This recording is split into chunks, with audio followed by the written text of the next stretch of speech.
Hello! I am excited to talk about some summertime books today. I did a winter video and I really enjoyed it. I'm a really seasonal reader, so I have some summer recommendations that I've read in the past that I think are like the exact vibe that I personally am going for in a summer read, which is all over the place. Different like genres, different authors, different like types of books and vibes that they're projecting, but they all have kind of a cohesive heat and lushness. There's something about them that is giving July to me. And then I have some books that are on my radar, my summer TBR for this year that I'm excited to talk about too.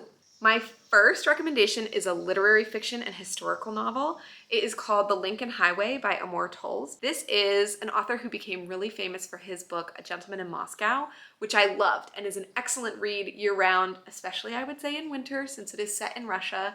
But I don't think that The Lincoln Highway got the acclaim that it really should have, or at least it has not done the numbers on the internet that I think it should have. Our starting point is in Nebraska. It's 1954. Our protagonist, Emmett, is 18 years old and he has just returned from prison. He is dropped off at his family farm by the warden after serving a sentence for involuntary manslaughter.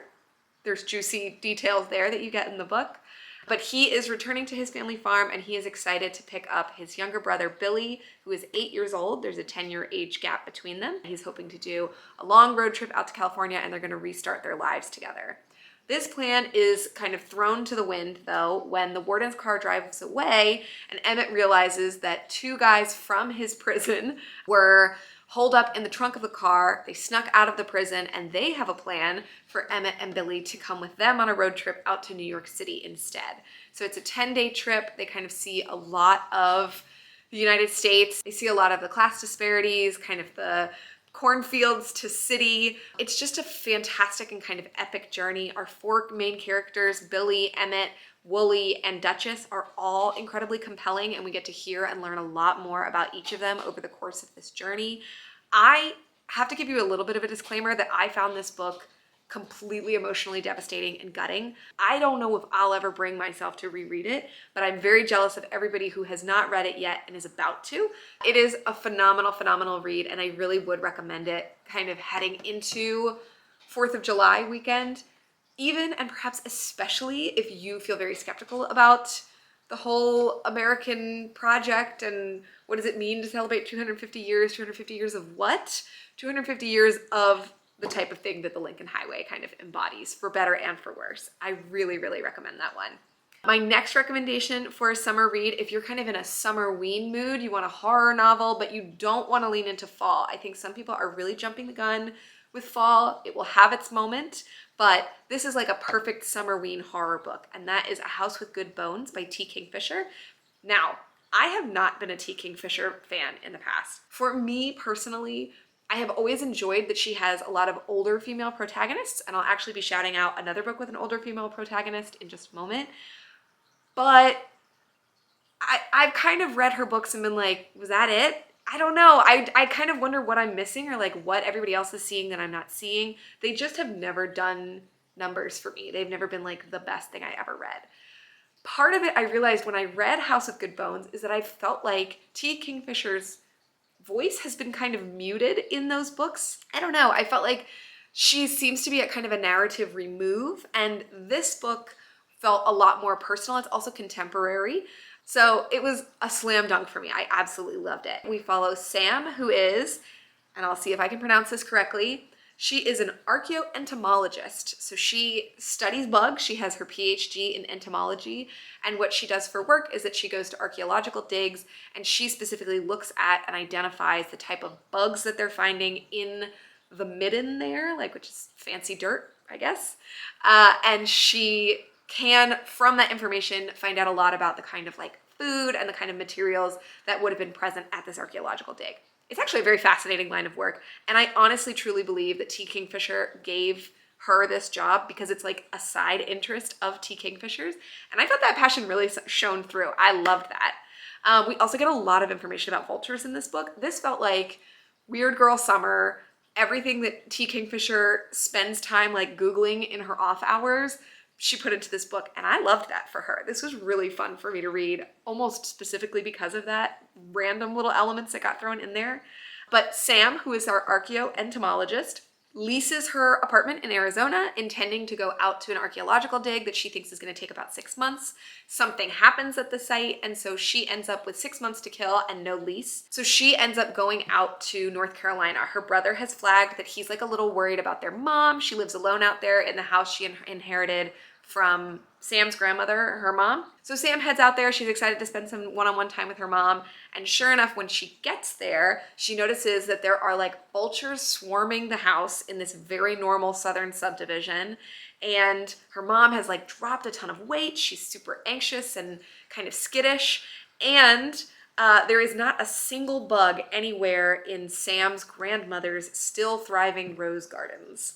So as creepy things start to happen, Sam and her mom kind of come up against, there's some supernatural, there's some monsters, there's some magic. It is a really good time. I love that this was a horror novel that felt creepy crawly. There was every bit of the suspense that I was looking for. I was turning the pages really fast, but I was never terrified to like turn the lights out. It really was the perfect level of scary for me. And if you are looking for creepy, fun, funny, lots of information about bugs and vultures, check out A House with Good Bones. I had a fantastic time. Going on a complete 180, my next recommendation is 7 Days in June, which is a romance by Tia Williams. This is a story about Eva Mercy, who is a single mother and a famous erotica author, and Shane Hall, who is a literary writer. The two of them are at the top of their respective literary fields. No one knows that they know each other, but they had kind of an intense week together when they were high schoolers that neither of them has really been able to shake. They've kept track of each other's careers, even though they did not keep in touch. Each of our main characters can't help but notice that there are some similarities to the week that they shared together or to what they shared about themselves during that week that show up in each other's books through the years. But nothing was going to come of it until they crossed paths at a literary event in New York City, and suddenly there is like electric chemistry after all these years. I thought this was one of the better romances I have ever read. I'm an Emily Henry fan for the summer, and you can always find a good Emily Henry book for your summer like beach read. But this was a romance that, first of all, had off the charts chemistry. I thought the two of them were completely captivating. I could not take my eyes off of them. But I also felt like we avoided a lot of the usual romance BS. I don't know. There was an element of like the misogynoir that's usually in romantic fiction that I found refreshingly absent here. They were both grown adults. They both knew what they were interested in. There were compelling reasons to keep them apart that were not like jealousy or, you know, these kind of silly, played up cartoony tropes that I don't feel actually read well in real life. I know it's called 7 Days in June. I'm sorry I missed the boat, but it is still a fantastic summer read. And even though there are some kind of darker themes here, there's like chronic pain, addiction. The two of them had really tough childhoods.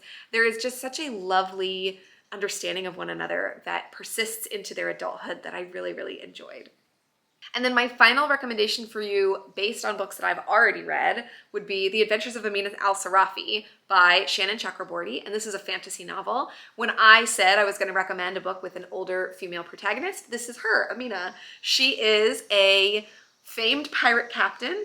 She was well known around the Indian Ocean, and she had a ship named the Mirawati. She had a notorious crew. She had a lot of loot at one time. She's had a couple of husbands to her name. She had a grand old time, but she's put all that behind her. She's ready to retire. She's excited to have kind of a quiet, pious life where she can raise her daughter, Marjana, who I think is like 9 or 10.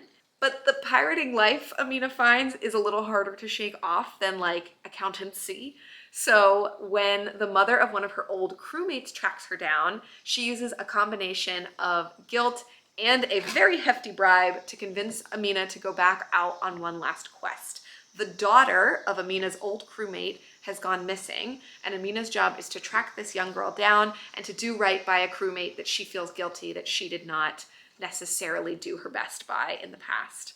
When she gets her whole crew together, they go on a very rollicking adventure. I mentioned in a recent video that I really liked this book and I'm excited about the second book in this series, The Tapestry of Fate, which will hopefully be on my TBR as soon as I can get my Libby holds in. But this was just such a fun, swashbuckling, seven seas time. There's a really fun narrative device that Chakraborty uses where at intervals throughout the book, Amina Al-Sarafi is telling her story to like a little bard type character, so you not only get to see what Amina is doing, but she also kind of narrates and editorializes parts of the story. You get to know her very strong and opinionated personality as well. It's just a really good time, and if you're looking for pirates this summer, Amina's the place to get them.